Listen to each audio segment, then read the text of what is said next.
Homeschool parents, this is a message for you. As a homeschooler, I know you work hard for us. You have many different things to manage. Our Thinking, Feeling, Willing program is your roadmap to a successful Waldorf homeschool journey. Gain the confidence you need to be the teacher your child wants and transform your homeschool experience. Homeschooling with Waldorf Essentials is one like no other.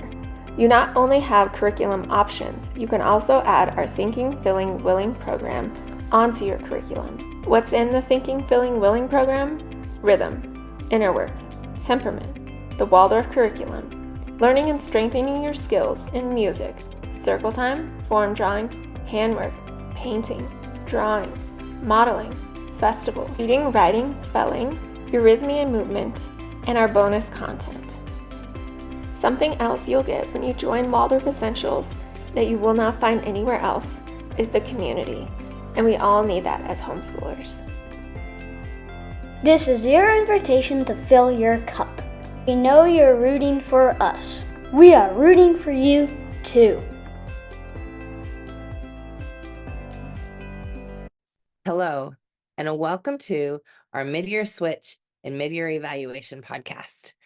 I hope that you are really looking forward to what's coming for the rest of the school year. Now, if you are somebody who's not been, maybe you've not kept up on things and you're feeling really bad about it, listen, I understand. I've been there.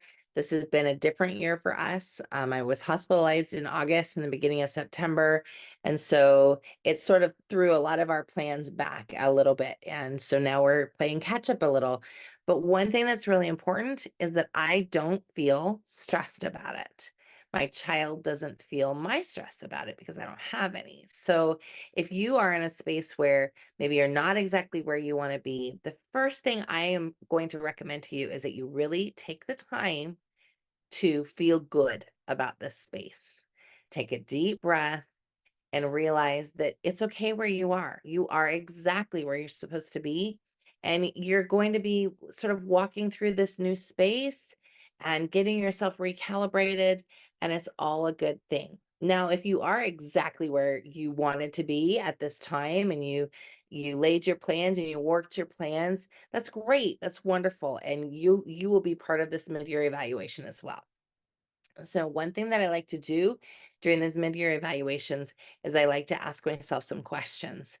So if you are a Planning for Peace member, go grab your Planning for Peace journal. This is great for you if you missed our Planning for Peace mid-year call. So go grab your Planning for Peace journal. If not, just grab a piece of paper. This year, I did my Planning for Peace journal in a bullet journal. So I wrote all of the things that would go in the Planning for Peace journal. They're here in my bullet journal. So if that's your reality, just grab what you need, and we're going to go through these questions. And I really encourage you to take the time, pause me if you need to, work with one child at a time if you have multiple children, and really just take the time to ask yourself, like, where are we? So we'll go through, I'll do early years first. So if you've just got a child in the grades, you might want to fast forward me a little bit. But then after we do both of those, we're going to do a teacher evaluation as well. And again, I don't want you to get hung up on anything emotional when it comes to why you might not be where you want to be. Instead, say to yourself, I'm exactly where I'm supposed to be. I can take this next step and I can keep walking. I am making adjustments right now today to be able to feel good about where I'm going, because really it's not so much about where we've been, it's about where we're going. So let's really focus on where we're going. All right, let's get started. So we're going to start with the early years. So these are just some questions. Now, when I do evaluations on my children, and I do them a couple of times a year. They're right within your Planning for Peace journal. If you've got a Planning for Peace journal, if you've got the digital, look for it in there. I keep these every year. So I do them and I come back to them often because I want to know, one, how far have we gone? Like what's the fruit of our labor, right? Like, where were they last year or even a few months ago, and where are they now? And it's always really interesting to be able to look at the differences between where they were and where we are now and really see the growth. It's also a wonderful, wonderful tool if you are having any kind of academic learning challenges. It's a great tool because you can see the progress. You can also see where the hiccup might have been, and it really allows you then to fix that hiccup. It's also a great tool if you have another parent involved that is not living in your home, so you can do this evaluation and hand it to them and say, this is my evaluation for where we are right now, and this is where we're going. I would not necessarily give that person the teacher evaluation. I would give them just the evaluation of your child, because this is different than evaluating your teaching. That's more personal to yourself. Okay, let's get started. So we're looking at the early years. So this would be anybody that is working with, having circle time, those sorts of things, working on your rhythm up to class 1. So this is under class 1. So kinder 1, kinder 2, early years. So again, I like to put the date, I write the child's name, and I write their age in years and in months. And I do that so that I don't have to go back and calculate based on the date how old they were. So years and months. So maybe they're 4 years, 3 months, whatever. Then I write, what temperament are they showing up as right now? And, with young children, it's going to likely change or seat a little bit more. So just how are they showing up right now with their temperament? Extra bossy and the extra flighty, which happens in the early years. Are they extra stubborn? Like write the temperament and maybe any other pieces that might be going along with that. Then the next question is, how are things going so far? So just take a moment, pause me, and write, how are things going so far? Like, how are you feeling about things since you started in September to where you are now? How are you feeling about all those things? The next piece would be, what has really worked and where are we struggling? So what's worked well? Have you been getting up before your kids and that's working really well? Have you got your menu in place? That's working really well. Maybe there's something, maybe you're skipping something or not doing something in the afternoons, and that's really bothering you and it's really making you struggle for evening time. Maybe that needs to be adjusted. So really write down what has worked really well and where are you struggling. The next question is, how is our rhythm and our movement? So how are you feeling about rhythm right now? Are you feeling good about it? I hope. How are you feeling about your daily movement? Is your child getting enough movement? Are you getting enough movement, whether it's outside or inside? How is that going? And then the last question for the early years is, how am I holding the space and am I approaching each day with harmony? And if it is a struggle, what am I going to do to sort this out? So how are you doing at holding the space? Are things going well? Are there less fights in your house? Because one thing that I know is when we hold the space, there's less fighting. When we hold the space, there's less accidents that happen. When we hold the space, things feel like they flow and it feels like harmony. It does not feel like you're fighting constantly. So take some time to write those out. All right, now, if you've got older kids, this is kids from class 1 and up. I do all the way through high school. I do this mid-year evaluation. Even my son that is in our Seasons of 7 program, I do a mid-year evaluation for him that is just based on like our relationship and things that are going on at home, because he's changed since we started in September. So I want to be able to really look at like what are the strides that he's made personally in our relationship, and like what things is he doing outside of school. And so it really helps for me to do an evaluation for him as well, even though I'm not teaching him. So again, the evaluation, put down your child's name, the grade, and their age in years and months. And then what temperament are they showing up as? Like how are they feeling into their temperament? If you've got a child that's 9, 10, 11, you pretty much know what their temperament's going to be like as they're growing into their teen years. If you've still got a 7 or 8-year-old, they might still be changing a little bit. Just take the time to write that down and make note of it.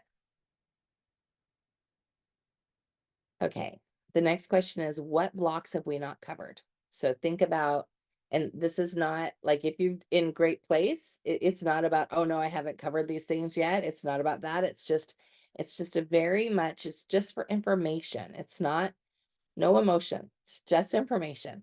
What blocks have you not covered? So like for me, I would be looking right now, we've not done physics yet. We've not done Rome. I'm thinking about those things, but though we wouldn't have done them anyways, regardless of whether or not if I was feeling a little bit behind, wouldn't be at those places anyways, but I would still write it down. So what blocks have you not covered? Pause me if you need to take some time to write it out. Okay, the next question is, what things give me encouragement or cause me concern at this point in the school year? So are there behaviors that are going on that you're trying to figure out, well, where in the heck did those come from? Or are there just dynamics within your family that you're trying to sort out? And maybe this child is at the center of them. As a mother of 5, there have been many times where I'm like, okay, I have to tease out what's going on with this child because that's affecting the whole over here. And like really being able to figure those pieces out. So pause me if you need to. And then the next question is, what do I really want to get done between now and the end of the year? So really think about those blocks you haven't covered and anything else you want to add in there. What do you really want to get done between now and the end of the year? And then are you being realistic? Like, don't be too pie in the sky. Yes, I'm always about like reaching farther, working a little bit harder, but you don't want to make yourself miserable. So like really ask yourself, is this realistic? Is this something I can get done? So then we're going to talk about the teacher evaluation. So pause me if you need to so you can finish up the other. And then let's do this teacher evaluation. And again, this is for you. I don't even know that I would share it with your husband unless you want reflection. It's definitely something you can write out. And if you want reflection, come to office hours and we'll help you, we'll help sort of go through them in these questions in office hours with you. Okay, so the first question is, what is going well? So pause me and write out what's going well. Even if you don't feel like anything's going well, find something. There's got to be something in there that's going well. So pause and write that down. The next question is, how did I do overall in holding our rhythm? So just examine the last 3 months, 4 months. How did you do overall in holding rhythm? Pause and take notes. Write it down. The next question is, what things get in my way? So often when it comes to challenges of rhythm, it's on us. And it's such a sucky thing to say sometimes because we have so much that's on us. But there are certain little tweaks that we talk about often in our rhythm work that if we could just do those little things, makes the whole train go smoother, like all of it goes smoother. So what things are we doing that are like making you get in your own way? I totally get it. Is it just sleeping 30 minutes longer than you should? Not going to bed when you should go to bed? Choosing not to get the meat out the night before, so you're scrambling for your menu the next day? Or maybe you don't have a menu. Like, really think about those things. What are you doing to get in your own way? The next question is, what do I wish I had planned better for? So as you're examining where you've been, especially if you feel like you're not where you want to be, and even if you are where you want to be, ask yourself, is there anything that I could have planned better for that I didn't know, or that I thought I had down and I didn't have down?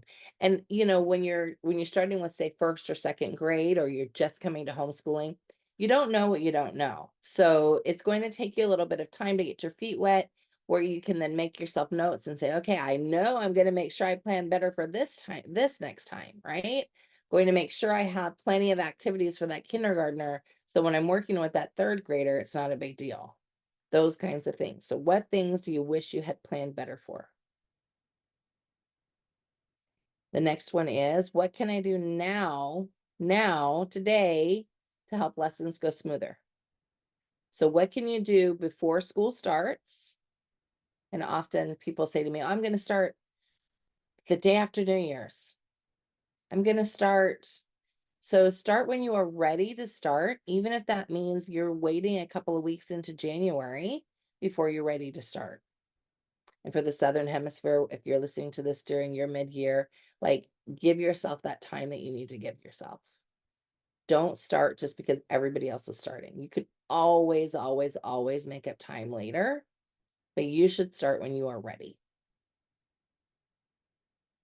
So what can you do to help those lessons go smoother?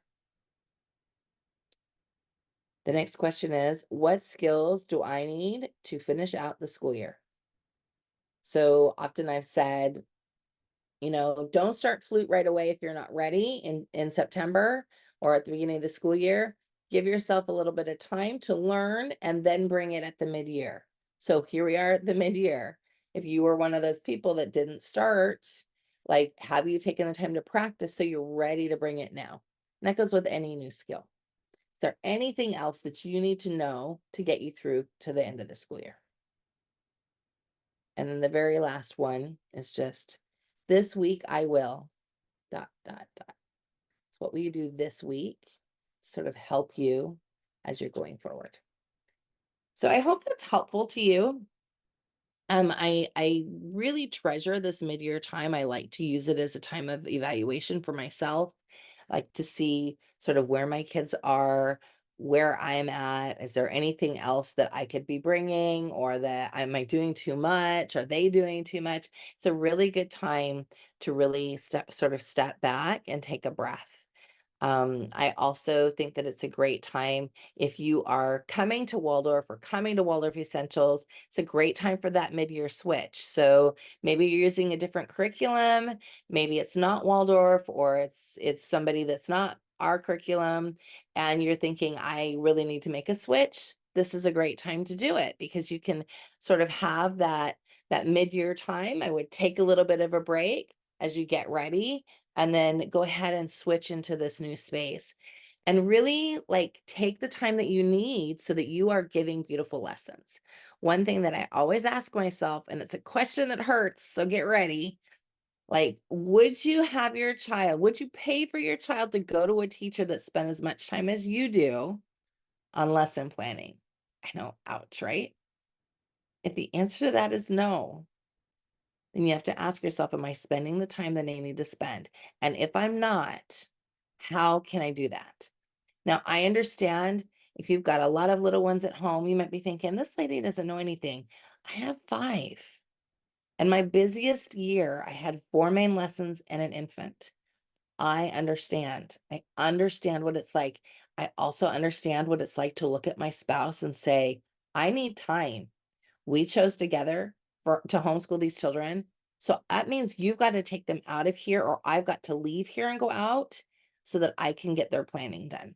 And then do it. Make a commitment and do it, because you're worth it and they're worth it. And this is really a very, very beautiful, beautiful gift that you can give your children. So I hope that was helpful.